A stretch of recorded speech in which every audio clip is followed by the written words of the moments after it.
Mapagpalang araw sa inyo, Sir Seth. Ako nga po pala si Sandro, tubong Santa Rosa, Laguna. Ang kwentong ibabahagi ko sa inyo ay nangyari sa probinsya ng abuela ko, sa may Masbate.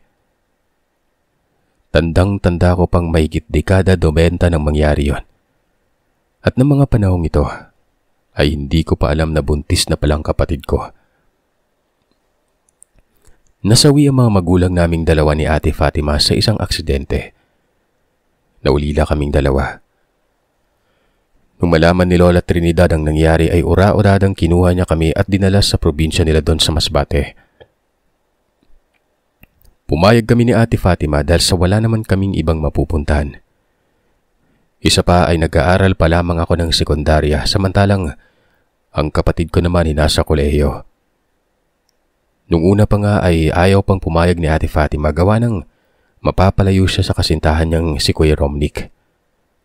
Pero dahil sa pamimilit ni Lola Trinidad at sa pangungumbinsi ko, ay napapayag na rin namin siya. Nung nasa probinsya na nga kami, doon ko napag-alamang isang batikang mambabarang si Lola. Palayaw nito, si Lola Trining. Pero Sir Seth ay hindi po siya tulad ng ibang mambabarang na kung sino-sino na lamang ang binabarang kapag natitipuhan na gawan ng hindi maganda.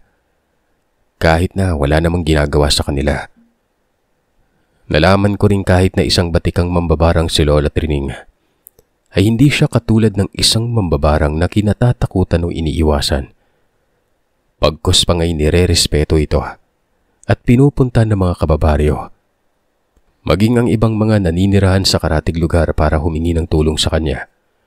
Kapag nababarang ang mga ito o hindi kayo kinukulam, o kahit na simpleng bati lang. Hindi naman ito tinatanggihan ng abuela ko. Alam niyo, Sir Seth, hindi naman na iba sa atin ang isang mambabarang ay may kakayahang manggamot din ng mga taong binarang at kinulam. Kahit nga naengkanto at naaswang. Isa yun sa mga natatanging kakayahan ng mambabarang. Pero lingid sa isipan ko na maging ang aking lolo Juan rin pala. May tinatagong lihim nun. Natuklasan ko na lamang yun ang minsang iniligtas nila kaming dalawa ni Ate Fatima sa kamay ng aswang na gustong biktimahin ang sanggol na ipinagbubuntis niya. May suot-suot din siyang medalyon at ni minsan ay hindi ko pa nakitang hinubad niya ito o inalis man lamang sa leeg kahit na saglit. Hindi ko alam kung anong klaseng medalyon ang suot-suot ni Lolo Juan. Ayaw niya namang tingnan ko o hingin sa kanya ang medalyon. Unang tingin ko pa lang kasi sa suot niyang medalyon ay magaan na kaagad at maliwalas ang tingin ko sa bagay na yon. Minsan pa nga nun binibiro ko si Lolo Juan. Hinihingi ko yung kwintas na suot-suot niya pero wala. Ayaw niya talang ibigay, kahit pawakan man lamang. Bali konting paliwanag ko lang sa lugar kung saan naninirahan sina Lolo at Lola. Nasa liblib na baryo. Malayo ang mga kapitbahay. Kung susumahin ko simula sa huling bahay na madadaanan namin papunta sa tinitirahan nila, ay siguro nasa mahigit 15 minutos ang layo. At tanging silang dalawa lamang na mag-asawa ang magkasama sa tinitirang bahay na yon. May inuutos-utusan naman silang binatilyong lalaking nagngangalang Jobet. Ito yung inuutusan nila kapag may ipapabili sila sa palengke o sa karatig baryo.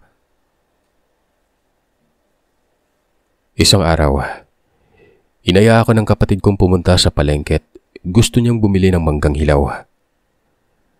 Nakaraang araw pa umuno nangangasimang sikmura niya na parabang gustong-gusto niyang kumain ng mangganon. Naghanap siya sa tindahan sa bungad ng baryo pero wala naman siyang makita. Sige na Sandro, samahan mo na akong pumunta. Mamili na rin tayo ng pang-isang linggong pagkain natin. May pera pa naman ako dito. Pangungumbinsi niya. Sinabi ko sa kanyang may gagawin ako ng araw na yon kaya hindi ko siya masasamahan. Kako, magpasama na lamang siya kay Jobet para may tagabuhat siya sa mga pinamalengke. Mariing tumanggi ang kapatid ko at parang batang kinukulit akong samahan na siyang mamalengke noon. Ano ka ba naman, Sandro? Samahan mo na yung ate mo at baka mapano pa sa daan yan. Sige na, lumarga na kahit anong oras na o. Aabutan kayo niya ng takip silim sa daan pa o eh. Sabat ni Lolo Juan. Narinig niya pala ang pakiusap ng kapatid ko kaya wala na nga akong nagawa pa, Sir Seth. Kundi ang samahan na lamang ang kapatid ko noon. Isinama na lamang din namin si Jobet para hindi ako maburyo habang namamalengke ang kapatid ko. Sa totoo lang, matagal talaga kasing mamili si ate. Kung ano-ano yung binibili niya. Kaya tinatamad akong samahan siya at mas gusto ko pang si Jobert na lamang sumama sa kanya. Sa pagdaan nga ng mga oras ay natapos na kaming mamalengke at nabili ni Ate Fatima ang talagang sadya niya. Umuwi na rin kami kaagad. Habang naglalakad na kami pauwi sa bahay, bitbit ang mga pinamiling kagamitan at mga konsumo. May nakasalubong kaming matandang babae na may bitbit na bayong habang nakayapak noon. Dahan-dahan itong naglalakad at masamang nakatitig sa kapatid ko. Nagtatakang tiningnan ko ang matanda't na itanong sa isipan kung bakit ang sama niya kung makatingin sa kapatid ko noon. Dahil sa bagong salta lamang kami sa baryo at ayaw ko namang maging kabastos-bastos ay binati ko ang matanda. Nung tuluyan na itong makalapit sa amin at bilang pagbibigay galang na rin sa mga nakakatanda, sumulyap lang sa akin sandali ang matanda. Tapos ay muling tumingin sa kapatid kong kasalukuyang abalang-abala sa nilalantakan na manggang hilaw. Hindi ko na napigilan ang sariling tanungin ng matanda kung may problema ba ito sa kapatid ko. Ganun na lamang kasama ang tingin niya. Muli ay tumingin sa akin ang matanda at ngumisi ng nakakakilabot. Ano mo ba ang babaeng ito, iho? Tanong niya. Akmang hahawakan niya na sana ang balikat ng kapatid ko. Pero hindi yun natuloy dahil mabilis na umilag si Ate Fatima. Sabay tampal sa kamay ng matanda noon. Sandali lang humanang. Ang baho niyo po. Pwede bang wag mo akong mahawak-hawakan? Siguro dahil na rin sa pagbubuntis ng kapatid ko yun kaya nag-iinarate talaga ito sa amoy. Tinaboy niya ang matanda palayo.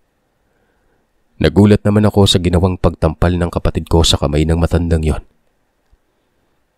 Nakita kong mas lalong nanlisik ang mga mata ng matanda. Napakatalim na tumitig ito sa kapatid ko bago ito nagmamadaling umalis. Pag-alis ng matanda ay doon na nagreklamo ang kapatid ko. Sobrang baho nga raw ng matanda. Napakalangsa ng amoy. Parang may amoy baktol. O kaya'y amoy ihi ng matandang 1 linggo nang naburo sa Arinola. Sinaway ko siya't sinabihang huwag na magreklamo. Kako, hindi niya ba nakitang itsura ng matanda na parang nakakaawat mukhang gutom na gutom? Dapat nga'y binigyan niya ng manggang matandang yun at baka kaya ganun na lamang ito kung makatingin dahil gusto rin kumain ng manggang nilalantakan niya. Papagalitan na sana ako ni Ate Fatima dahil sa sinabi ko pero mabuti na lang at agarang sumingit sa usapan si Jobet. Pinag-ingat niya kaming dalawa. Aniya, bali-balita umano sa lugar nila na aswang umano ang matandang yon. Maging sa Karatig Baryo umano ay iniiwasan at kinatatakutan ng iilang naninira ng matandang nakasalubong namin. Teka, totoo ba yung sinasabi mo, Jobet? Baka naman binibiro mo lang kami ha. Kita mo na ngang mayayari na ako dito kay Ate Fatima eh. Tapos magbibiro ka pa ng ganyan. Sunod-sunod na umiling ang binatilyo at sinabing hindi umano siya nagsisinungaling. Lahat ng sinasabi niya sa amin ay totoo. Iniiwasan umano talaga ng karamihan ng matanda, kaya't sana'y paniwalaan ko umano ang sinasabi niya. Isa pa tong si Jobet, kung ano-ano na lang yung lumalabas sa bunganga. Alam niyo kayong dalawa, magsitigil nga kayo niyan at baka hindi ako makapagpigil at may hambalos ko kayo. Galit na saway sa amin ng kapatid ko. Sinenyasan ko na lamang ang binatilyong wag na maingay pa. Nasumunod na lamang kami sa tigre kong kapatid noon. Pagdating namin sa bahay, hindi pa rin tinigilan ng kapatid kong lantakan ng manggang hilaw. At hindi lang yon.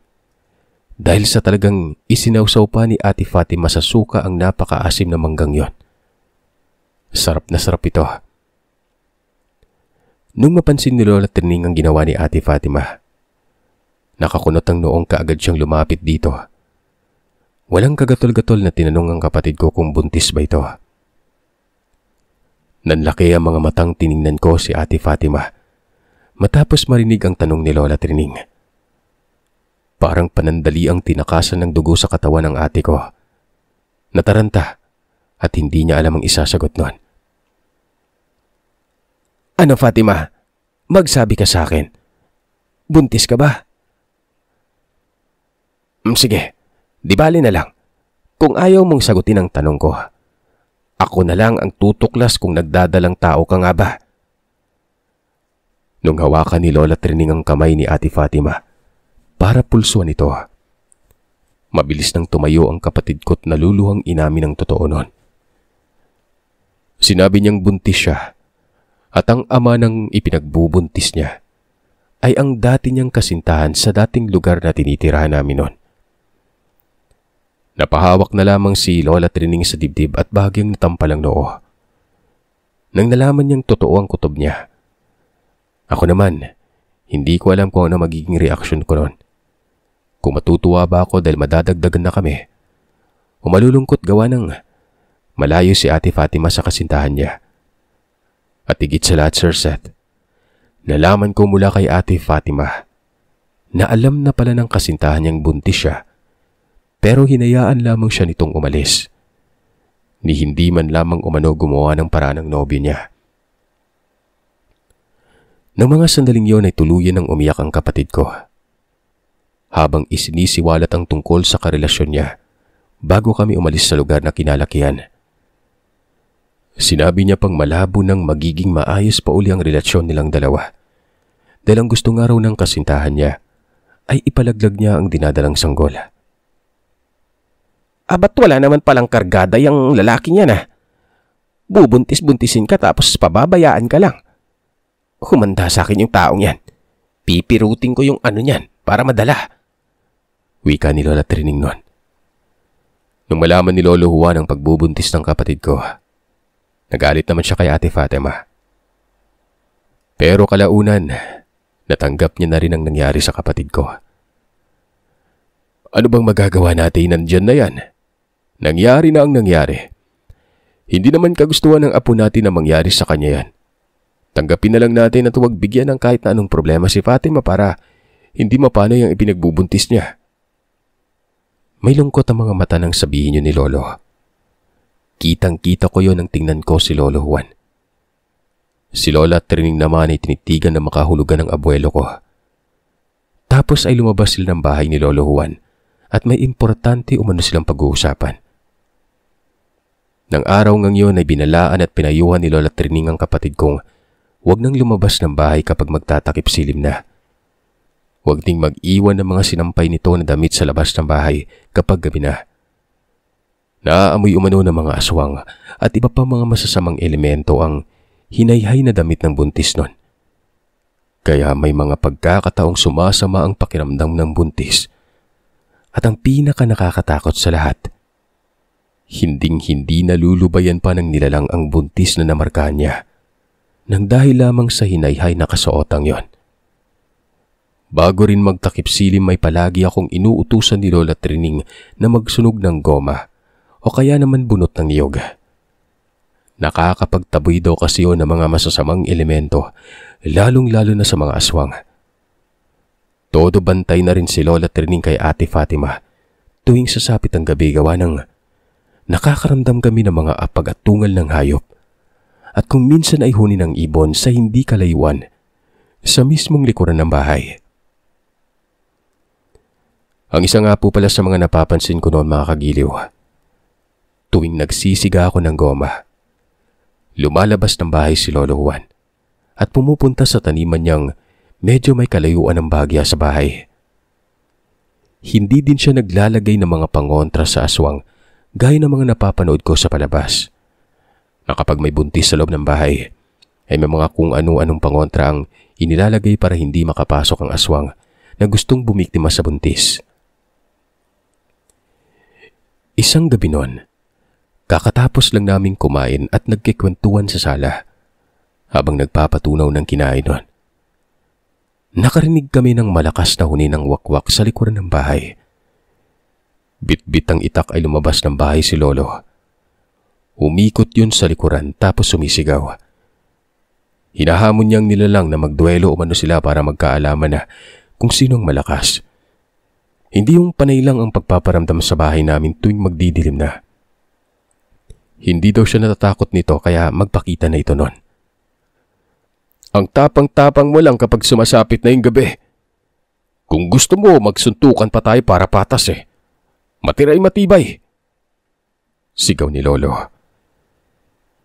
Tumahimik ang humuning nilalang at hindi na namin muling narinig pa. Ilang minuto muna ang pinalipas bago pumasok sa loob ng bahay si Lolo. Kagad naman siyang sinalubong ni Lola Trining at walang pag-aalinlangang hinawakan ng tenga at piningot yon. Para namang bata si Lolo Juan na nagmamakaawa sa abuela kung tumigil na ito sa ginagawa at nakakaya umano sa mga apo niya. Nakikita umano namin kung gaano siya ka-under pagdating kay Lola at nakakahiya yon. Walang hiya ka talagang matanda ka. Tingin mo ba'y matatakot ang aswang na yun dyan sa mga pinagagagawa mo? Hindi ka talaga nag-iisip. Sambit ni Lola Trining bago tumigil sa pagpingot ng tenga kay Lolo Juan. Kakamot-kamot naman ang lolo ko kaya imbis na makaramdam ako ng takot, natawa pa ako noon. Nang gabing yon ay hindi kami kaagad nakatulog. Nagkwentuhan muna kami. At doon nga ay nasabi ni Jobet kay Lola Trining ang tungkol sa matandang babaeng nakasalubong namin nung nakaraan na masamang nakatitig. Nakita kong umiiling-iling si Lola Trining at napapalatak noon. Pambihira ang gurang na yon. Ano na naman kaya ang kailangan niya at lumitaw na naman dito sa baryo natin? Rinig kong wika ni Lola. May pagtatakang tinanong ko siya kung kilala niya ba ang matandang nakasalubong namin. Hindi ito sumagot. Sa halip ay sinabihan niya kaming dalawa ni Ate Fatima na pumasok na sa kanya-kanyang silid at matulog na. Bago pa ako tumalikod para pumunta sa kwarto, narinig kong tinawag ni Lola Trining ang kapatid ko. Nung lingunin ni ate ang lola namin ay ipinaalala nito sa kapatid kong huwag hubarin ang kwintas na binigay nito. Puprotektahan siya ng suot niyang kwintas kahit na nasa kasarapan pa ng pagtulog. Naging maayos naman ang gabing yon. Wala na rin akong kababalagang naririnig, gaya na lamang ng mga pag-atungal ng hayop mula sa likuran ng bahay. Maging ang kaluskos sa dingding at sa bubungan ng bahay ay wala akong naririnig ng gabing ito. Ilang gabi pang lumipas, napapansin ko na wala palagi si Lolo Juan. Kapag naman hinahanap ko siya kay Lola Trining, ay sinasabi lamang nitong may mga importanteng ginagawa ang lolo ko, kaya huwag ko na umanong hanapin pa. Isang araw, natanaw kong nagmamadaling maglakad papasok ng bakuran ng abuela ko. Mukhang hindi yata magandang araw niya dahil sa ekspresyon ng kanyang mukha noon. May problema ba? Konti na lang at magdudugtong na yung kilay mo sa sobrang pagkunot eh. Nakangiting tanong ko noon. Huminga ng malalim si Lola Trining bago sinabing may nakasalubong lamang siyang nakakabwisit umano. Ano po yun la? Hay nako, huwag ka nang magtanong pa.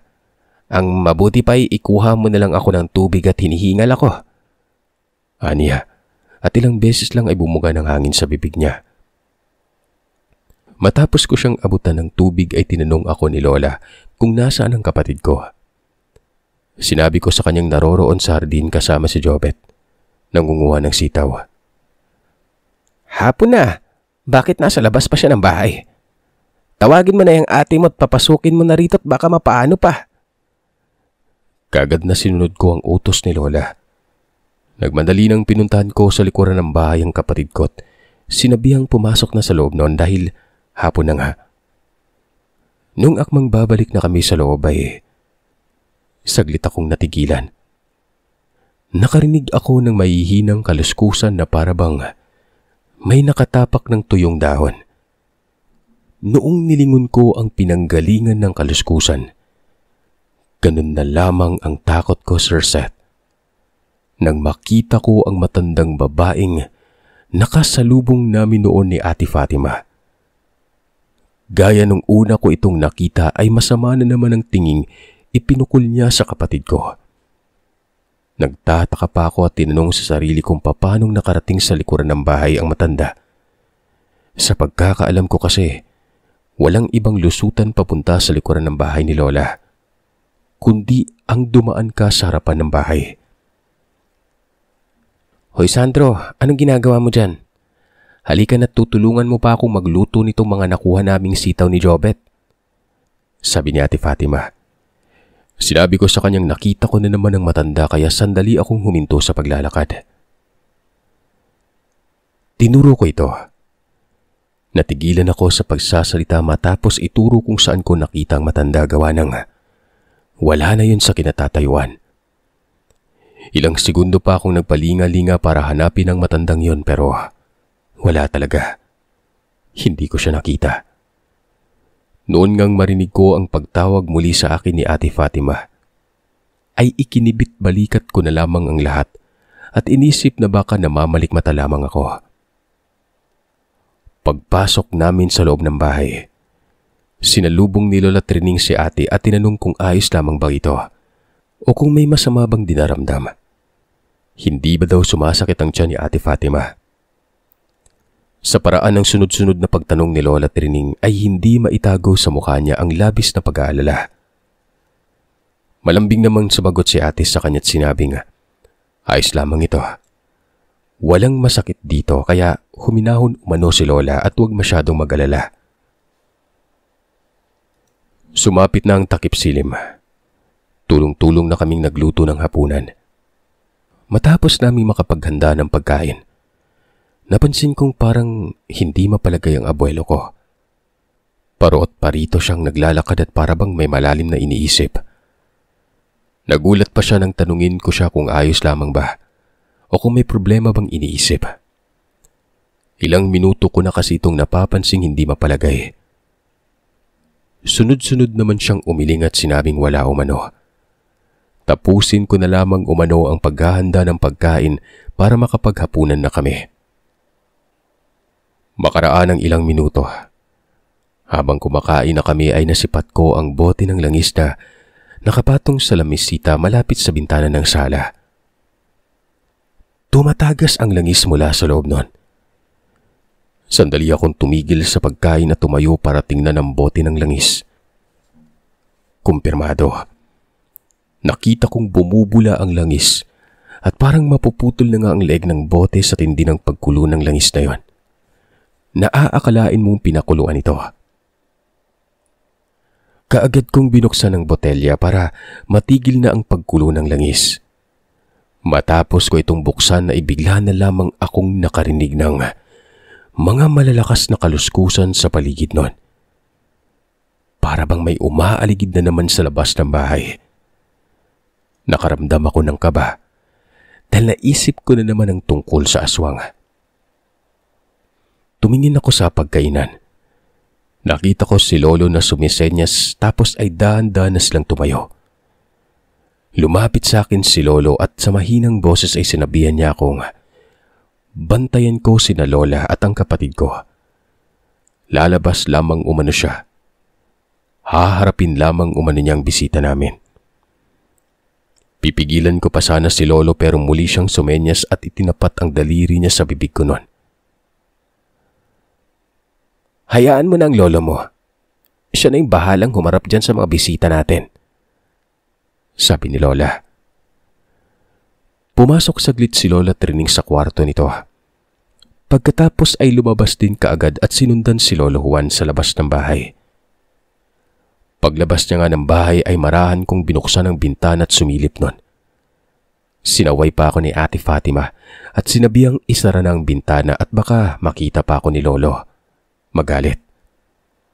Saglit lang ate, Gusto ko lang makita kung nasaan si Lolo. Nakalimutan mo na ba yung sinasabi ni Lolo sa atin ngayon? Ngayon lang bago siya lumabas ng bahay. Ang sabi niya anuman mangyari, huwag tayong sumilip na huwag tangkain panoorin kung ano man yung gagawin niya sa labas. Anya, at tinawakan ng balikat ko at pilit na pinapaalis sa pintana. Inalis ko ang kamay niya at sinabihang mamaya na. Sisilip lang ako saglit at sisiguraduhin ko namang hindi malalaman ni Lolo Juan at Lola Trining na sumilip ako.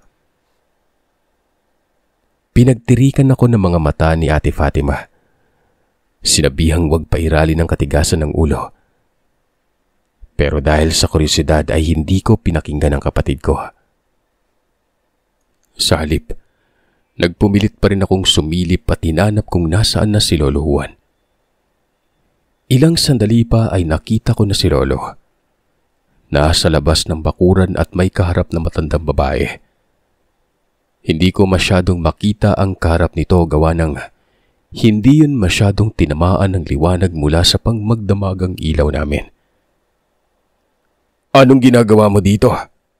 Hindi ba't binalaan na kitang huwag mong pakialaman ang pamilya ko? Gusto mo talagang mabigyan ng leksyon, no? Sambit ni Lolo. Hindi sumagot ang matanda. Sa halip, para yung pusang naglalabas ng garalgal na paghingal. Nagbanta naman si Lola Trining sa kaharap bago niya ito sinabihang umalis na. Umalis ka na, Pilar. Bago pa man magbago ang isipan ko't may magawa pa akong hindi maganda sa'yo. Ilang beses na kitang pinagbibigyan sa mga kabaliwang ginagawa mo. Pero oras na pamilya ko yung kantiin mo, kakalimutan kong kaanak ka ni Juan. Pagtataboy ni Lola Trining noon. Nakaramdam na ako ng tensyon. Lalo na noong makita kong nanlilisik na ang mga mata ng matanda. At dahan-dahang lumapit kay Lola. Paglapit nito ay doon na tumambad sa akin ang itsura ng matandang yon. Siya ang matandang babaeng masamang nakatitig sa kapatid ko. Kumpirmado yon. Maya-maya pa ay nagulat ako sa sumunod na ginawa ng matanda. Sinugod nito si Lola. Pinagkakalmot gamit ang mahaba nitong kuko. Kaagad namang hinatak ni Lolo ang matandang babae at malakas na binalandra sa lupa. Dali-daling tumayo si Lola Trining. Umusal ito ng kung anong mga bulong. Patuloy ko pa rin pinagmamasdan ng mga nangyaring kaguluhan sa labas ng bahay. Hindi naman ako pwedeng lumabas para tumulong gawa ng kabilin-bilinan ni Lolo na wag hiwanan ng kapatid ko ano man ang mangyari. Hanggang sa ilang sandali pa nanlaki ang mga mata ko at hindi makapaniwala sa nasaksihan noon. Nagpalit ng anyo ang lolo ko. Matapos nitong alisin sa leeg ang medalyong palagi nitong suot at inabot kay Lola Trining. Literal na nag-iba ang wangis niya. Humaba ang nguso nito na animoy aso at ang kanyang katawang uugod-ugod na. Bigla na lamang naging kawangis ng isang malaking nilalang na punong-puno ng balahibo. Napakapangit ng itsura at nakakatakot. Habang si Lola Trining naman ay walang tigil sa pagpapakawala ng mga lingwahe. Napakurap pa ako ng ilang beses dahil sa baka namamalikmata lamang ako. Pero hindi. Kahit ilang beses ko nang kinusot-kusot ang mga mata ko noon, ganun at ganun talaga ang itsura ng lolo ko. Napamaang ako't na itanong sa isipan kung isa nga bang aswang si Lolo. Kagaya ng karap nitong matandang babaeng kawangis niya. Doon ko na naalalang sinabi ni Lola Trining bago siya sugurin ng matanda kanina. Nakaanak ni Lolo Juan ang matanda na yon. Kung ganon, aswang din si Lolo. Makikisilip na rin sana ang kapatid ko para alamin kung anong pinagsasabi ko pero agaran ko siyang pinigilan at inilayo sa bintana. Nangangatugma ng katawan ko'y nagtatapang-tapangan na lamang ako noon. Nagtataka namang tinanong ako ni Ate Fatima kung bakit ko raw pinipigilang makita at malaman kung ano ang nangyari sa labas. Gusto niya lang naman umanong malaman at baka na paano na umano ang lolo at lola namin. Natatarantang umiling-iling ako at sinabihan siyang huwag nang sumilip pa. Huwag siyang mag-alala dahil nakikita ko naman na kayang-kaya ni na lolo at lola ang kaharap nila noon. Mabuti na lang at hindi na nangulit pang kapatid ko. Umupo na lamang ito't taimtim na nagdarasal na sana'y maging ligtas ang lolo at lola namin sa kamay ng aswang. Tanging paghuni ng wakwak na lamang ang siyang naririnig ko. Hanggang sa makalipas ang ilang sandali, unti-unting tumahimik ang buong paligid. Ilang segundo lang ang lumipas matapos tumahimik ang paligid nun. Pumasok na sa loob ng bahay sina lolo at lola. Nasaan yung tao na ang abuelo ko at muli ay suot-suot niya ang kwintas na para bang wala man lamang kakaibang nangyari sa kanya. Bahagya pa akong natakot habang tinitingnan ko si Lolo Juan. Tila nahulaan naman ng lolo ko ang naging reaksyon ko. Sa mahinang boses ay inutusan niya si ate na kumuha ng maligamgam na tubig para malinis na mga sugat na natamo ni Lola Trining. Habang ginagamot ang sugat ni Lola, ay masinsinang nagpaliwanag si Lolo Juan sa amin. Inamin niya ang buong katotohanan tungkol sa pagkatao niya, na tanging si Lola Trining lamang ang nakakaalam. Nalaman ko noon na isang aswang na pala talaga ang lolo ko. Minana niya ang pagiging aswang mula sa kanyang mga magulang. Pero kahit aswang siya ay kaya niyang kontrolin ang sarili sa pamamagitan ng suot-suot niyang medalyon. At higit sa lahat ay hindi siya kumakain ng tao.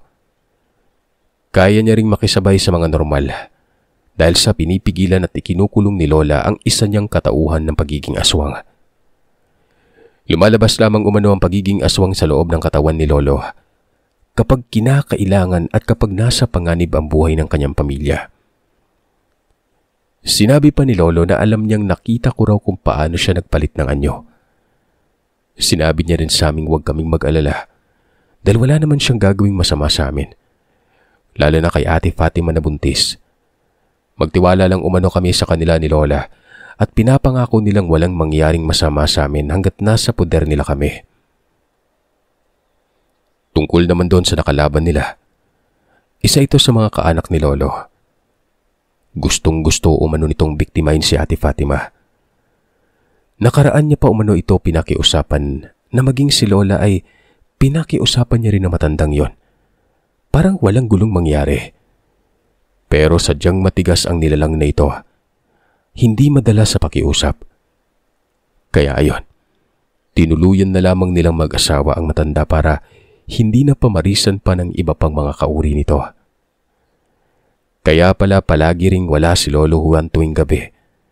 Dahil doon muna ito natutulog sa kubong nasa paanan ng gubat at umaga na kung umuwi. Para maiwasan nito at hindi malanghap ang mabangong amoy na ipinagbubuntis ng ate ko. Para na rin umano sa kaligtasan ni ate ko ang ginagawa niya. Dahil kahit nasabihin pang nakokontrol niya ang pagiging aswang, ayaw niyang magpakampante. Matapos nga naming makapag-usap at magkaliwanagan ay taos-puso kaming nagtiwala ng kapatid ko. Naging maayos naman ang paninirahan naming magkapatid sa bahay ni Lolo. Hanggang sa mga anak si ate. At lumaki ang bata doon.